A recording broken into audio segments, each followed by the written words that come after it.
It's only once they reach safety that anyone can reflect fully on the horror they've seen. This young woman told us her sister was crushed by rubble when their home was shelled. So I removed the stone, and what I saw,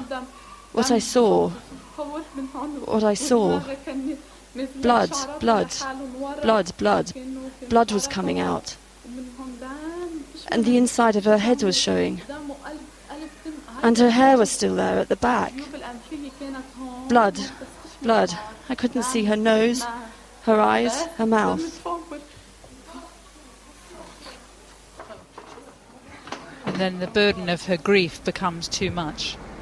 We headed out into a landscape blasted by war, travelling from silence to silence.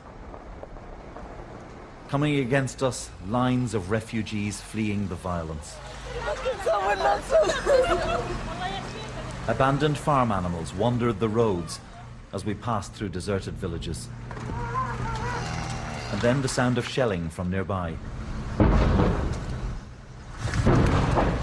Well, you can hear the Israelis now are shelling from the other side of the border, and they're just across the hillside from us here.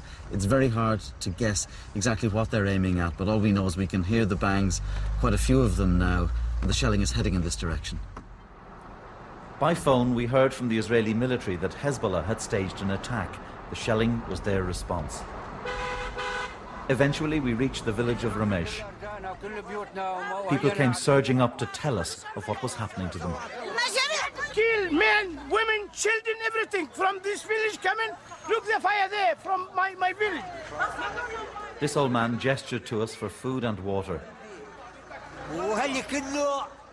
There's nothing to eat or to drink, he told us. Here, the filthy pond they now depend on for water.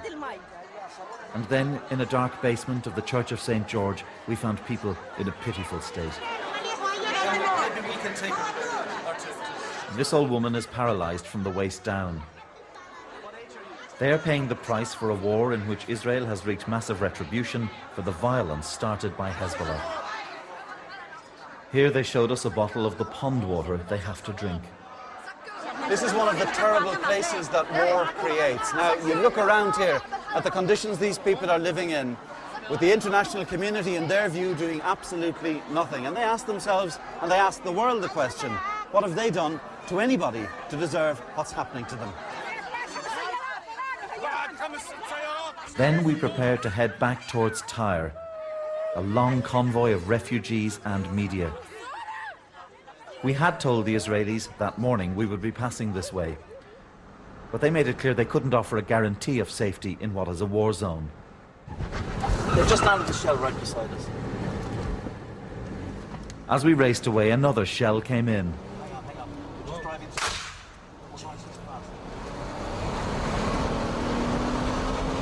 There's a UN base just here. Just here. Come to the UN base. Well, get out. Get in our cars. Come on now, quick.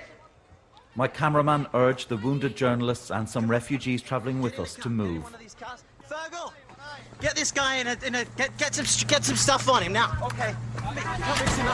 This is the panic of war. Come on. No, leave it. Come on, we'll get shelled again. They will hit us. Come on. Come on. Come on, quick, get us in. Just get in. In the car. Inside, we gave first aid to the injured. I want him to talk to me. Nobody else. Okay, it's all right, I'll sort that one. Yeah, I'll sort that one. Okay, so your Thomas. How bad is it? Is it pissing blood? No, it's not. It's trickling. It's not an artery. Okay. Then we raced to the relative protection of a UN base. Not too tight, not too tight. There, more refugees joined as the shelling continued. They hoped they'd find a safe way out with us. Instead, we all joined up behind a UN convoy heading to Tyre. We don't know who fired the shells or if it was deliberate. And unlike the refugees, we'd gone by choice into what we knew was a battle zone. For them, it's a perilous road. Leaving by whatever means they can. Israel is emptying southern Lebanon of its people. They're exhausted, frightened and desperate to escape their villages close to the front line. They'll crowd onto anything with wheels. But it's a perilous journey. Anyone who leaves has to run the gauntlet of Israeli artillery fire. Even a clearly marked media convoy with civilian cars and ambulances and travelling with permission of the Israeli army was shelled today. These injured children were among those collected en route. Humanitarian convoys are rare. The UN and Red Cross have already been targets here. This region is under the fire, direct fire. You can see all the people are fearful and they can't live here. Even if they can find one, buses or taxis charge as much as £150 to transport a family north to Tyre. It'll cost them 3 times as much to reach Beirut. Those able to flee tell us they've left many people behind, buried under the rubble of their houses. Frontier towns have been laid to ruin by nearly 3 weeks of shelling. They say cats and dogs have begun picking around the wreckage. No one can now think of the dead. They're too busy trying to stay alive. It's only once they reach safety that anyone can reflect fully on the horror they've seen. This young woman told us her sister was crushed by rubble when their home was shelled. So I removed a stone, and what I saw,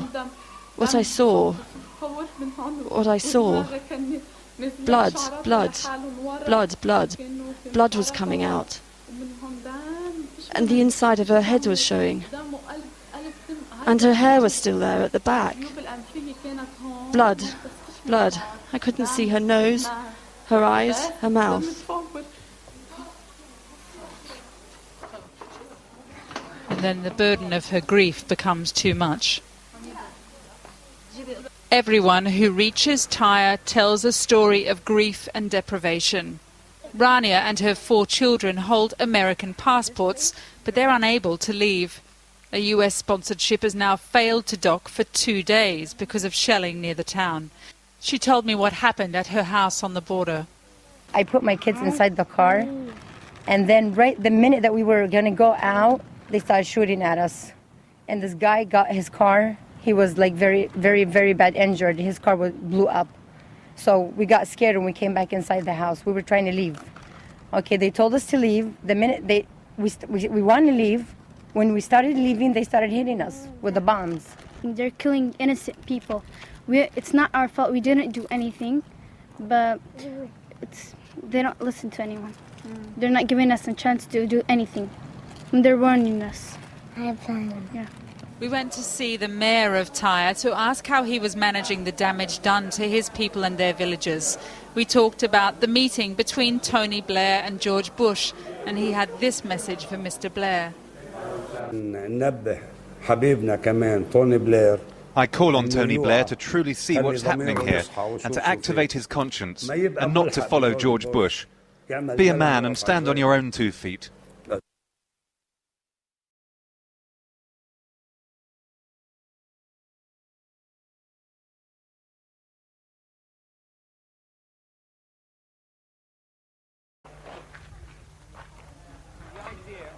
A shocking parade of the frail and very elderly emerging from the basements of Bint Jbeil.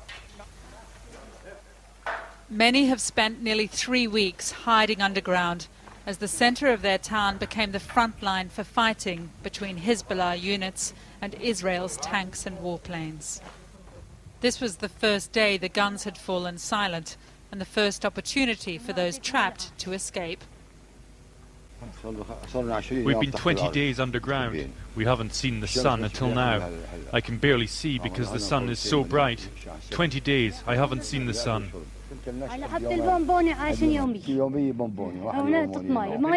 been eating 1 piece of candy every day. That's all they had left.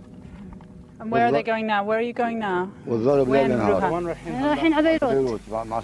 They tell us they want to go to Beirut. Today's suspension of airstrikes provided the first chance for anyone to travel, for civilians to leave, or for us to creep closer to the Israeli border. In Kana, the site of yesterday's massacre of women and children that prompted today's ceasefire, we meet Ali Dalwesh. He's trying to get home to his village on the border, thinks his family is dead, but there's been little news of anyone's welfare from there. Aineta, Bint Jbeil, Tyre. No one knows anything about anyone. Is it safe to go where you're going? I want to go back no matter what. Even if the world's on fire, I still want to go. I feel that I'm already dead. I've lost my whole family.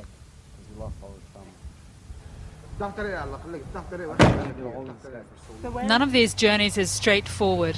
Ali has to ask for directions because so many of the roads are destroyed. Huge craters created by Israeli shells and bombs block the way. From Kana, we find our way south to the only petrol stop still open. Families are buying whatever fuel they can to get them out of town and safely northwards. There's a sense of exhaustion and panic. We're escaping from Israel. We have to run. I wish God would make them run like we're running. We have children. We've been shelled for 20 days. Did you want to leave before? No, we didn't. But when they announced a ceasefire, we saw everyone leaving. So we decided to leave. When they did this cessation of hostilities, they told everybody. I understand. What is your name? Sorry? Fatima. Fatima. Yeah, thank you, yeah. Fatima. Thank you. Not everyone can speed away to safety. Incredibly, this family has walked from the border. They set out at dawn. We met them at midday. They lived on the last hill before Israel, but have lost everything. As we walked, we had to be careful not to step on the bodies of our neighbours, still lying under the rubble. The centre of Bint Jbeil is totally destroyed. There's nothing left in the town centre. We don't want militias in Lebanon. We want the government to take care of us. Are we Lebanese? I'm not Lebanese any longer. I want to throw my citizenship away. My government didn't come to my aid. Later, Alyssa is told by a relative not to say such things in front of our camera, but she won't be cowed.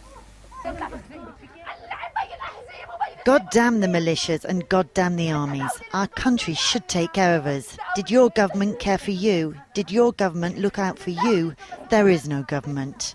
In the next village are more refugees from Bint Jbeil, but we're waved through with the tacit approval of Hezbollah to see that town for ourselves.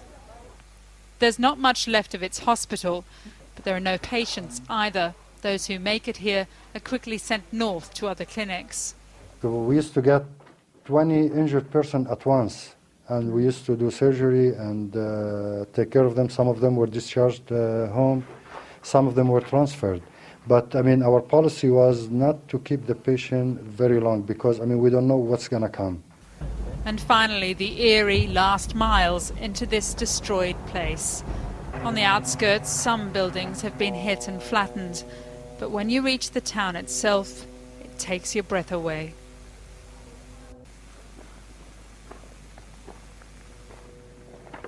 As you walk through the souk, shop fronts are blown out, windows smashed, metal shutters torn like paper.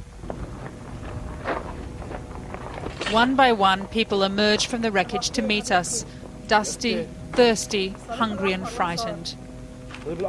This woman tells us she's hiding up the hill 5 minutes away, without food, and they've been drinking dirty water. She needs help. All her family want to leave, but one of them is too unwell to walk. We've been here for 20 days. Our house is destroyed. What should we do? We can't carry her. Help us. The horror of this scene is there's no one really to help these women. Aid agencies haven't dared to test the safety of the roads, so it's left to whoever has, mainly photographers and journalists, to provide what help they can. This is no kind of rescue, no real evacuation, more a haphazard effort by whoever's at hand. This is the main street of Bint Jbeil. We're only a few miles from the Israeli border here. I knew that this was the site of the heaviest fighting, but no one's seen it until today, and it's a fairly extraordinary sight indeed. This part of town at least appears to have been completely flattened. People are coming out very desperate circumstances. They're asking for food, for water, and for any way to escape this place. Now, we can still hear Israeli drones circling overhead. There has been firing of artillery, but off in the distance to the north, we're told that there's been no direct hits in this village today. However, people here very frightened, very worried about how they can escape. The detritus of war is all around. A bomb dropped by an Israeli plane which failed to explode, a belt clip from a Hezbollah fighter. Most shocking, though, is the sight of those caught in this war. Some appear barely alive, dazed, bruised by what they've witnessed. This man needs help. This old man still wears his pajamas. He's badly dehydrated and seems unaware of what's happening around him.